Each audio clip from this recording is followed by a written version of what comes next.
The Dallas Cowboys just added exactly what the NFL feared. So we're going to be going through that and 3 other stories in today's video. So make sure to like this video, and if you want more Dallas Cowboys news content like this, make sure to subscribe to the channel by hitting that red button down below.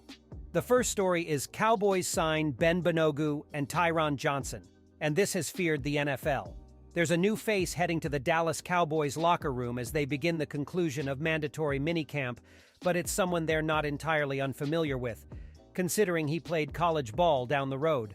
Ben Banogu, a defensive end who found his way to the NFL as a second-round pick out of TCU, was signed to the roster on Wednesday. He joins a loaded defensive line that continues to throw talent at the edges, and defensive coordinator Dan Quinn is intrigued with what Banogu might bring into training camp as a former 2-time first-team All-Big 12 honoree.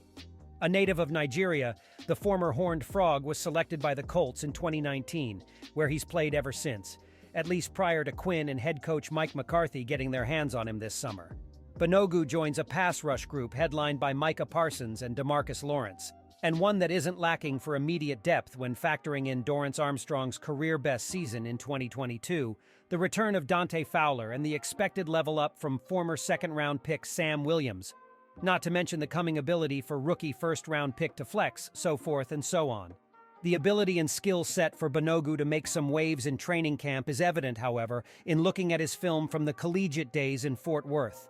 If he can hit the ground running when the team touches down in Oxnard, he'll make an already thrilling position battle at the defensive edge that much more so. The Dallas Cowboys have signed wide receiver Tyron Johnson and cut Antonio Callaway. According to sources, Callaway was a passenger in a car that was pulled over for speeding last weekend. He had a warrant for allegedly driving with a suspended license and failing to pay.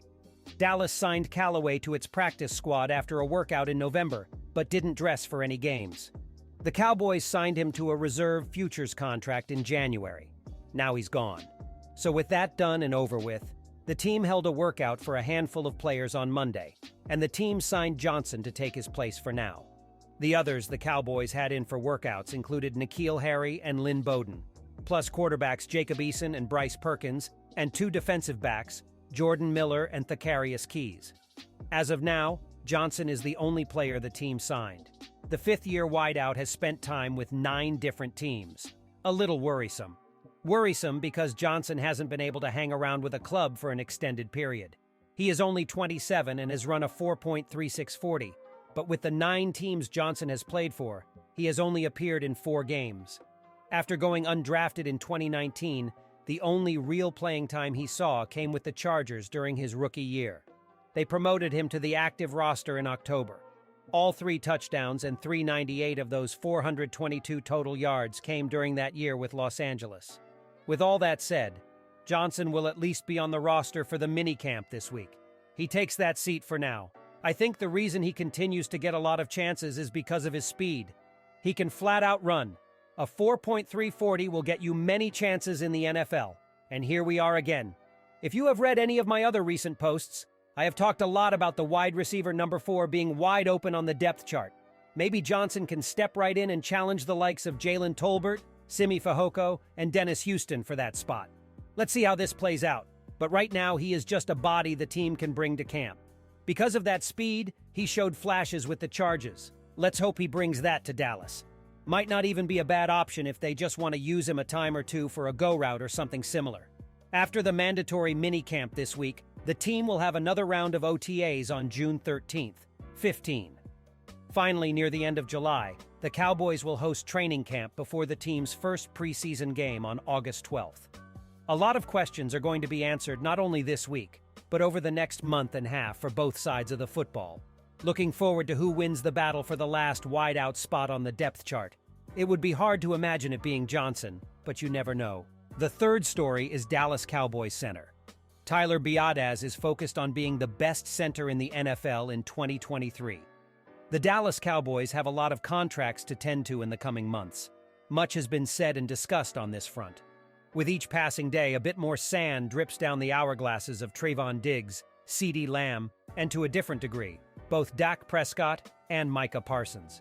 Sooner or later, the Cowboys are going to have to write some pretty big checks. It is often said that you cannot pay everyone their worth on an NFL team.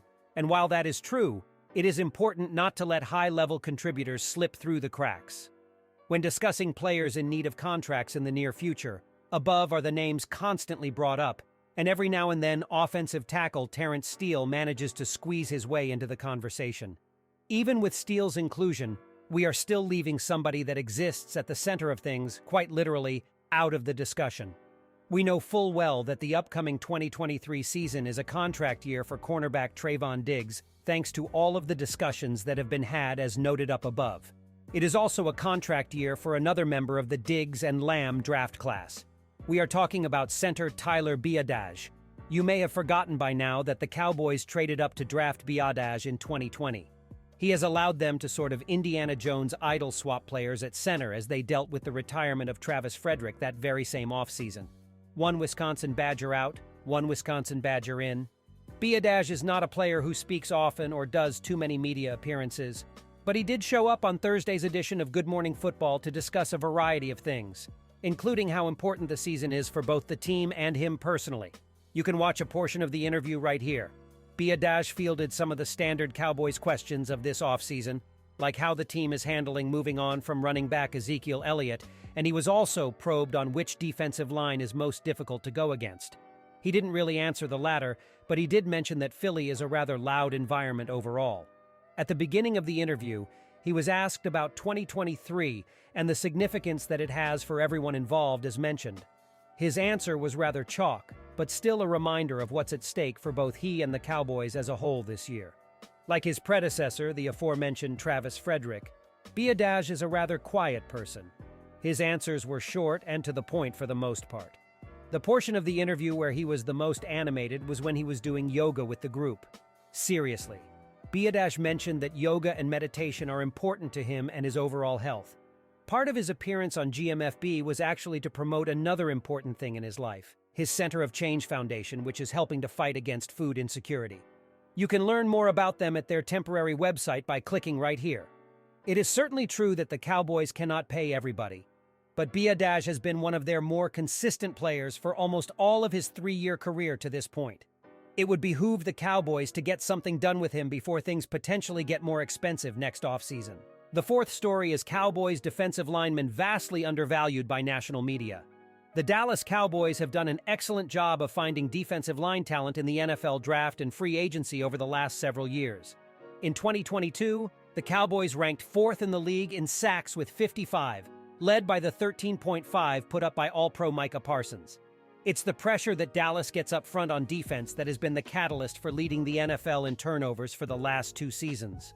Pro Football Focus recently dropped its rankings of the best defensive lines heading into the 2023 campaign, and the Cowboys came at numbered 8 on the list. The Cowboys' defense led the NFL in pressure percentage last year, but only edge defenders Micah Parsons and DeMarcus Lawrence earned PFF grades over 70.0 on the defensive line. While Parsons is undoubtedly an unstoppable pass rusher and one of the best defenders in the NFL, Lawrence is entering his 10th season and just earned a PFF grade below 75.0 for the first time since 2016. Although Dallas added interior defender Mazi Smith in the first round, the talent around the 2 edge defenders stops Dallas from ranking higher on this list. The praise for Parsons and Lawrence is warranted. However, PFF misses the boat on the talent inside. Probably the most glaring oversight is Osa Odighizuwa, especially considering PFF gave props to the depth of the interior in Dallas last month. In addition to his 849 reps in the B-gap, Odighizuwa has logged 92 in the A-gap and nearly 300 over or outside of the tackle during his career. His 4 sacks last season doubled his rookie total, and his pass rush and run defense grades took significant jumps in 2022 as well. Bringing back nose tackle Jonathan Hankins is one of the most underrated moves by the Cowboys this offseason.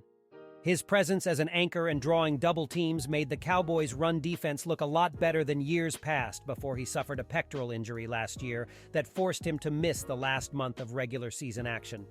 The combination of Hankins with Mazi Smith will be hard to run against. The value of other Cowboys' edge rushers was overlooked as well. Dante Fowler registered 6 sacks for Dallas last year without having a single start, and the Cowboys re-signed him for the upcoming season. Dorrance Armstrong finished second to Parsons with 8.5 sacks, and Sam Williams made the best of his rookie reps with 4 sacks and 3 forced fumbles. It's easy to get lost in the sauce with the prowess of Parsons taking down quarterbacks and Lawrence being one of the best run stoppers on the edge in the league. However, the Cowboys are pretty loaded with talent and depth on the defensive line on the interior and the outside. Now, what I also have to mention is, should Cowboys make Dak Prescott prove it before giving QB new contract? Relative to the high standard that he set for himself, Dallas Cowboys quarterback Dak Prescott had a disappointing 2022 season, finishing in a tie for the league lead in interceptions thrown at 15, despite playing in just 12 games. When you couple that with another disappointing playoff exit for the Cowboys, it's not shocking that Prescott's stock is down a bit as he enters his 8th NFL season.